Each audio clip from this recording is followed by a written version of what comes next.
तो दोस्तों, विषकन्या राध्या के शरीर पर पूरी तरह हावी हो चुकी थी। राध्या से अनजाने में जैसे ही प्रथम का हाथ छू गया, वैसे ही उसके शरीर में मौजूद रहस्यमय विष प्रथम के शरीर में फैलने लगा। कुछ ही पलों में प्रथम की हालत बिगड़ गई। उसकी त्वचा का रंग नीला पड़ने लगा और वह अचानक बेहोश होकर जमीन पर गिर गया।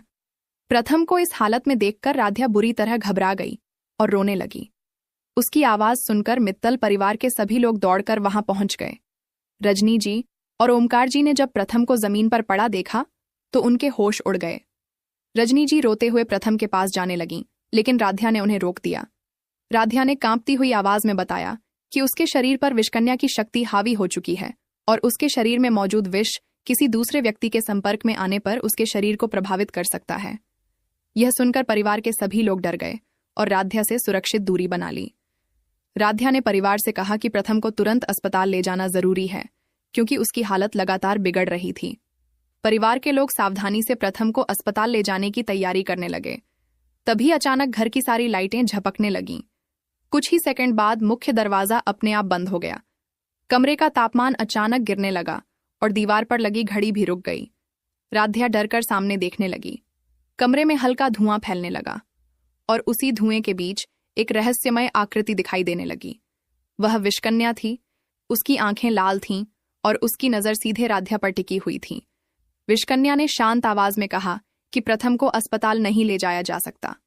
रजनी जी ने डरते हुए उससे पूछा कि वह कौन है और उनके बेटे के पीछे क्यों पड़ी है।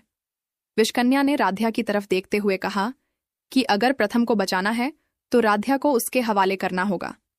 राध्या पीछे हट गई। उसने कहा कि वह अपने परिवार को किसी भी हालत में नुकसान नहीं होने देगी।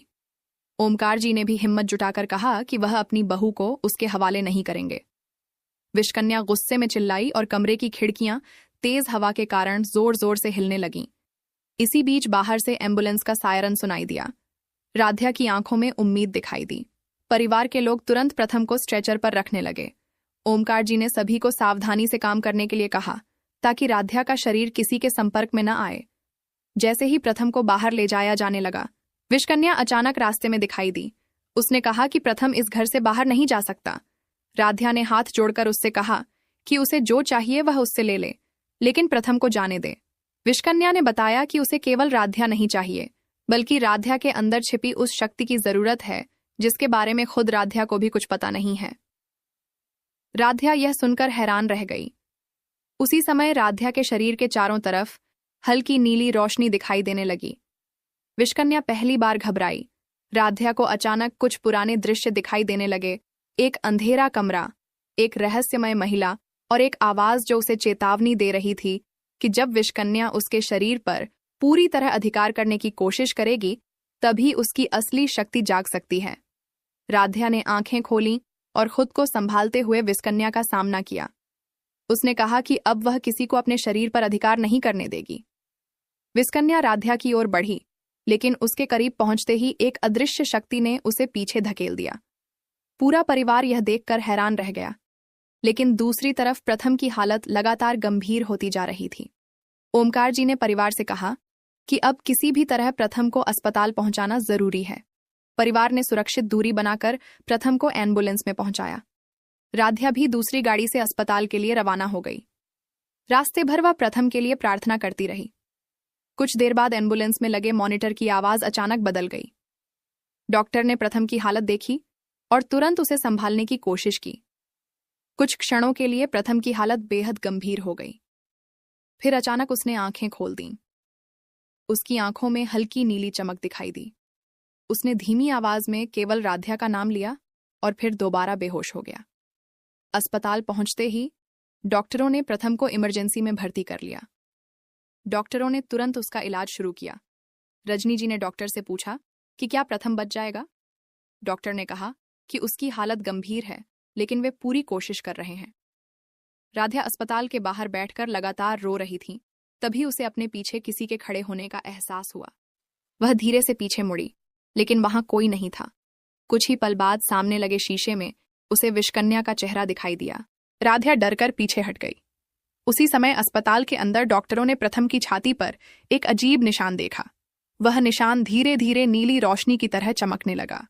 डॉक्टर हैरान रह गए क्योंकि ऐसा कोई सामान्य मेडिकल लक्षण उन्हें समझ नहीं आ रहा था। अचानक अस्पताल की लाइटें बंद हो गईं। कुछ सेकंड बाद बिजली वापस आ गई, लेकिन प्रथम का बेड खाली था। रजनी जी घबराकर प्रथम को खोजने लगीं। पूरा परिवार अस्पताल के गलियारे में उसे ढूंढने लगा। तभी कुछ दूरी पर एक कमरे का दरवाजा अपने आप खुल गया। अंदर प्रथम खड़ा था। वह पूरी तरह होश में दिखाई दे रहा था। राध्या उसे देखकर उसकी तरफ दौड़ने लगी, लेकिन अचानक रुक गई। उसे डर था कि उसके स्पर्श से फिर वही विष प्रथम के शरीर में फैल सकता है। प्रथम ने राध्या को देखकर कहा कि वह उससे दूर न जाए। राध्या ने कहा कि वह उसे छू नहीं सकती, क्योंकि उसे डर है कि उसके कारण प्रथम को फिर नुकसान हो सकता है। प्रथम ने जवाब दिया कि अब उसके शरीर में राध्या के विष का असर पहले जैसा नहीं है। राध्या हैरान होकर प्रथम को देखने लगी। तभी प्रथम की आंखों में फिर वही नीली चमक दिखाई दी। उसने अपनी हथेली राध्या के सामने कर दी। उसकी हथेली पर वही रहस्यमय निशान बन चुका था, जो कुछ देर पहले उसकी छाती पर दिखाई दिया था। राध्या यह देखकर डर गई। उसी समय पूरे अस्पताल में विषकन्या की आवाज गूंजने लगी। उसने कहा कि अब राध्या और प्रथम एक दूसरे से अलग नहीं हो सकते। राध्या और प्रथम एक दूसरे को देखते रह गए। उन्हें समझ आ चुका था कि प्रथम के शरीर में गया विष केवल एक बीमारी नहीं था, वह विषकन्या की शक्ति से जुड़ा हुआ एक रहस्यमय निशान बन चुका था। और अब इस रहस्य को सुलझाए बिना न तो राध्या सुरक्षित थी और न ही प्रथम अपनी हथेली पर बने नीले निशान को देखकर घबरा जाता है। राध्या उसकी तरफ बढ़ती है, लेकिन अचानक रुक जाती है। राध्या कहती है कि उसे डर है, कहीं उसकी वजह से प्रथम को फिर कोई नुकसान न हो जाए। प्रथम उसे समझाता है कि अब वह उससे दूर नहीं जाएगा। तभी अचानक प्रथम की हथेली पर बना निशान तेज रोशनी से चमकने लगता है।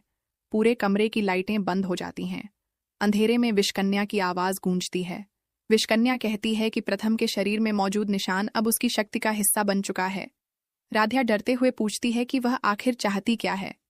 विषकन्या जवाब देती है कि अगर राध्या ने अपनी असली शक्ति को स्वीकार नहीं किया तो प्रथम हमेशा उसके नियंत्रण में रहेगा। राध्या यह सुनकर परेशान हो जाती है। तभी प्रथम अचानक अपनी आंखें बंद कर लेता है। उसके सामने कुछ रहस्यमय दृश्य दिखाई देने लगते हैं। एक पुराना मंदिर के बीचों बीच एक रहस्यमय नाग की मूर्ति और उसके सामने खड़ी एक महिला कहती है कि विषकन्या की शक्ति को खत्म करने का रास्ता उसी मंदिर में छिपा है। प्रथम अचानक आंखें खोल देता है।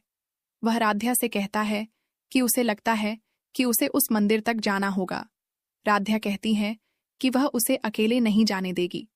तभी अस्पताल के गलियारे में तेज हवा चलने लगती है। विषकन्या फिर दिखाई देती है। वह मुस्कुराकर कहती है कि उन्हें मंदिर का रास्ता मिल गया है, लेकिन वहां पहुंचने से पहले उन्हें उसकी सबसे बड़ी परीक्षा से गुजरना होगा। अचानक अस्पताल की सारी खिड़कियां खुल जाती हैं। राध्या प्रथम का हाथ पकड़ने के लिए आगे बढ़ती है, लेकिन फिर रुक जाती है। प्रथम खुद उसका हाथ पकड़ लेता है। इस बार कुछ नहीं होता। राध्या की आंखों में आंसू आ जाते हैं। तभी विषकन्या की आवाज गूंजती है, अब देखना यह है कि तुम्हारा रिश्ता तुम्हें बचाता है या तुम्हें हमेशा के लिए मेरे करीब ले आता है। राध्या और प्रथम एक दूसरे को देखते हैं और दोनों तय करते हैं कि वे मिलकर विषकन्या के रहस्य का अंत करेंगे। लेकिन उन्हें नहीं पता कि अस्पताल के बाहर एक अनजान व्यक्ति पहले से ही उनका इंतजार। तो दोस्तों, प्रथम के पूरे शरीर में फैल चुका है विषकन्या का जहर। प्रथम की हालत लगातार बिगड़ते जा रही है और राध्या उसे बचाने के लिए हर हद पार करने को तैयार है। लेकिन तभी विषकन्या रखती है राध्या के सामने एक ऐसी शर्त जिसे सुनकर पूरा परिवार रह जाता है हैरान। क्या राध्या प्रथम को बचाने के लिए सारी शर्तें मानेगी? क्या राध्या प्रथम को इस जहरीले जाल से बचा पाएगी? क्या समय रहते विषकन्या का अंत होगा? जानने के लिए जुड़े रहिए सीरियल अड्डा में।